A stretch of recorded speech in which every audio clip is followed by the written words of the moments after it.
Hello, class. Today we're going to be reading the Gettysburg Address to go along with our lesson here.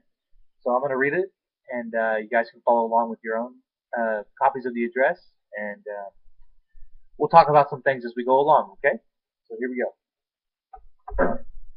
Fourscore and 7 years ago, our fathers brought forth on this continent a new nation, conceived in liberty and dedicated to the proposition that all men are created equal. I can make a connection here with the Declaration of Independence.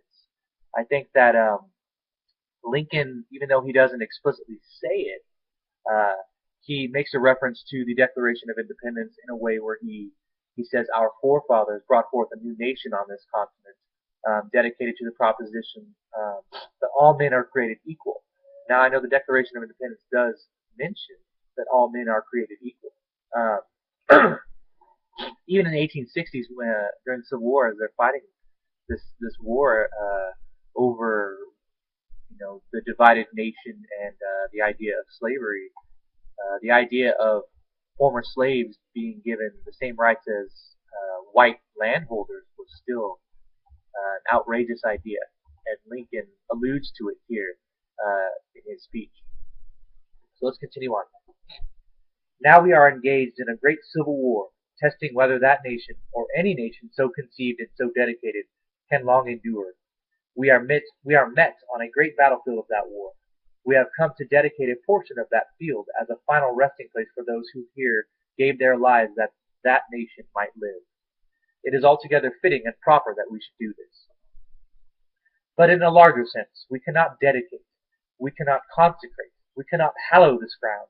The brave men, living and dead, who struggled here, have consecrated it, far above our poor power to add or to detract. The world will little note nor long remember what we say here, but it can never forget what they did here. Excuse me. Um, when Lincoln said that we would not long remember what was said there, it kind of really strikes a chord with me in that a man who was the president of the United States of America, who had um, the eyes of the world on him, really, was so humble as to say that what he was saying at this dedication um, would not go any further than this, and it really does make me, as an American, have some pride in my country because um, he was so humble, and he said that we are here to dedicate the field to the soldiers who fell, and that their cause, the reason they died, was a worthy cause.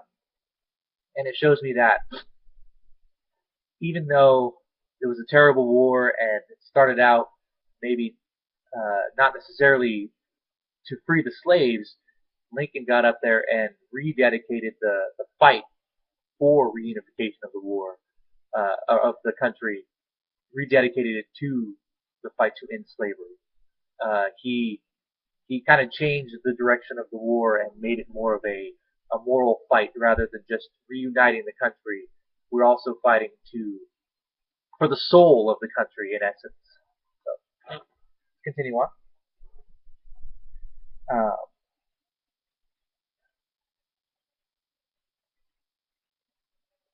it is for us the living, rather, to be dedicated here to the unfinished work which they who fought here have thus so far nobly advanced. It is rather for us to be here dedicated to the great task remaining before us, that from these honored dead we take increased devotion to that cause for which they gave the last full measure of devotion. That we here highly resolve that these dead shall not have died in vain, that this nation, under God, shall have a new birth of freedom, and that government by the people, for the people, and of the people shall not perish from the earth. um, I think when Lincoln gave this speech, all the people who were there to listen to him uh, were actually not there to listen to him. They were there mostly to listen to a very famous orator who ended up speaking right before Lincoln and spoke for 2 hours. And when Lincoln got up and gave his speech, it only lasted 2 minutes, and that uh, surprised a lot of people and it upset some people. Um, but this speech here, really, I mean, like I said before, the idea that African Americans would have the same rights as white landholders was outlandish and crazy. And yet, I believe, to connect this to something today, I believe that the true beginning of the civil rights movement actually was when Lincoln gave this speech, because he threw out a notion that all men and women were created equal, regardless of skin color. And of course, the war ended up becoming about freeing the slaves, and he did free the slaves during the Civil War with the Emancipation Proclamation. And all of these events, this struggle for freedom and unification of the United States became, I think, the beginning of the spark that lit the fire of our civil rights movement later on down the road in the 50s and 60s. So, all right, folks, we're all done.